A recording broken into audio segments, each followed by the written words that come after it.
तो now state the coefficient of x square, है ना। तो मतलब x स्क्वायर जो वीक स्टूडेंट है उनके लिए कोएफिशिएंट बेटा समझना नहीं है, x स्क्वायर के साथ कौन रहता है ना, बस वही आपको अब वो आपका आंसर है, ठीक है। प्रियांशु समझ गए ना। तो यहाँ पर जो x स्क्वायर है उसके साथ कौन रहता है 3/2, ठीक है, ये आपका आंसर। उसके बाद यहाँ पर x स्क्वायर कहाँ पर है, ये रहा, उसके साथ कौन रहता है, पाई के साथ रहता है वो, तो ये उसका आपका आंसर है, खत्म। समझ में आ गया, क्लियर। तो चलिए उसके बाद ये वाला सब x - 1 is a factor of ये नंबर, चेक करना है वेदर है कि नहीं। सबसे पहले x - 1 कभी भी दिया हो, यहाँ पर क्या मान लो x + 1 है या -1, अगर x - 1 है सबसे पहले क्या लिखना है आपको, इज इक्वल टू 0। तो x इज इक्वल टू क्या हो जाएगा 0 + 1, ये 1 उस तरफ जाएगा, तो x की वैल्यू कितनी हो गई 1। अब बस जहां जहां आपको ये इसमें 1 दिखता है, x दिखता है, वहां पर आपको क्या कर देना है 1 डाल देना, ठीक है। चलिए x³ + 6x² - 2x - 5, यहाँ पर x है तो उसकी जगह 1 रख दो, यहाँ पर 6, यहाँ पर x की जगह 1 रख दो, यहाँ पर 1 रख दो, यहाँ 5, 1 का क्यूब 1, यहाँ पर 6, यहाँ 2, यहाँ पर 5, ठीक है। तो 1 + 6 कितना होगा 7, minus minus plus -7 is equal to 0। समझ आ गया। जब कभी भी आपको यहाँ पर मान लो x + 1 होता तो यहाँ पर क्या आ जाता है x की वैल्यू -1, तो आपको यहाँ पर -1 लेना। क्लियर हो गया ये। तो उसके बाद नेक्स्ट यहाँ पर सेम x - 4 दिया हुआ है, तो सबसे x की वैल्यू कितनी हो जाएगी, x = 4 हो जाएगा, राइट। अब p की वैल्यू फाइंड करें, x³ - 5x² - 3x + 24। जब कभी भी आपको कोई वैल्यू फाइंड करने को बोले कि p की वैल्यू फाइंड करें, इज इक्वल टू आपको 0 रखना है पहले तो, बराबर, इज इक्वल टू 0 रखना है। अब x की जगह हम क्या रखेंगे 4 का क्यूब, यहाँ 4 का स्क्वायर, यहाँ पर 4 और यहाँ पर 24 इज इक्वल टू 0। 4 का क्यूब कितना होगा 64, यहाँ पर देखो 4 का स्क्वायर कितना होता है 16, और 16 5 से कितना होगा, वाह। चलिए टेबल्स, 16 5 से 45, शाबाश। और बताइए जल्दी, 16 5 से 75, शाबाश। 80, वेरी गुड। क्या करूँ तो पता नहीं मैं, ठीक है। 80 - 4p + 24 इज इक्वल टू 0।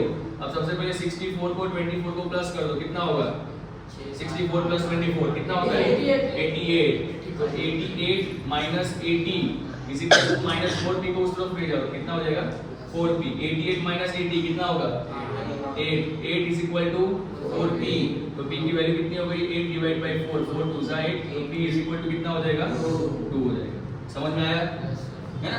जब कभी भी देखो ऐसा दिया हो मतलब ये कर देना, इतना सिंपल है। उसके बाद p की वैल्यू हो या k की वैल्यू, यहाँ पर आएगा k वाला सम, तो इज इक्वल टू क्या रखना है आपको 0 रखना है, और ये पूरा सम सॉल्व करोगे आपका आ जाएगा, करेक्ट। चलिए अच्छा, ये तो नॉर्मल, आप जैसे मल्टीप्लाई नहीं कर देना डायरेक्ट और सीधा, है ना। 93 और 95, तो यहाँ पर क्या हो जाएगा, एक हो जाएगा 90 + 3 और यहाँ पर 90 + 5।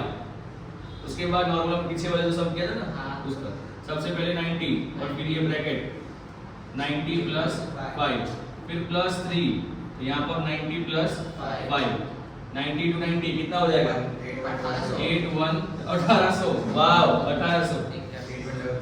3 5 9 जा 450, यहाँ पर 3 9 जा 270 और यहाँ पर 3 5 जा 15। चलिए प्लस करके बताइए आंसर कितना आता है, सही बता रहा लाइव में लोग देखा जाता है 8835, वाव। देखा स्पीड से मेरे बच्चे कितने स्मार्ट है। 8835 इज द करेक्ट आंसर। अब ये जो मेथड है ना, आपको आइडेंटिटी के साथ अगर करना हो तो वो भी आप कर सकते हो, लेकिन अगर आपको आइडेंटिटी नहीं आती, आप भूल चुके तो आप ये मेथड करोगे कोई दिक्कत नहीं है, ठीक है। उसके बाद यहाँ पर ये वाला सम, साइलेंस, x - 1 दिया हुआ है तो x की वैल्यू कितनी हो जाएगी +1 हो जाएगी, ठीक है। और उसके बाद आप k की वैल्यू रखें 4x³ + 3x² - 4x + k is equal to क्या करेंगे, क्या लिखेंगे 0 लिख देंगे। अब चलिए x की जगह क्या रखेंगे 1 + k इज इक्वल टू 0। यहाँ पर क्या हो जाएगा 4, यहाँ पर 3, यहाँ 4 plus k is equal to 0। अब देखो 4 यहाँ माइनस 4, ये क्या हो जाएगा, कट हो जाएगा। तो 3 plus k is equal to 0। 3 को उस तरफ भेज दो, k is equal to 0 minus 3, तो k की वैल्यू कितनी आ गई, -3। समझ आया बराबर। चलिए उसके बाद ये वापस से आ गया 100 प्लस 5 और यहाँ पर 100 प्लस 6।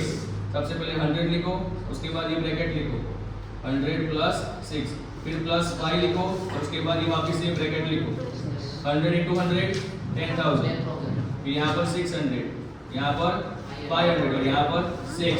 चलिए अब देखिए मेरे बच्चे कितने फटाफट आंसर बोलेंगे। कितना आएगा आंसर, 130। ये होती है स्पीड। Proud of you. ठीक है, तो मैं भी चाहता हूँ आप मेरी क्लासेस ज्वाइन करें और इतनी स्पीडली आप कैलकुलेट करें। ओके चलिए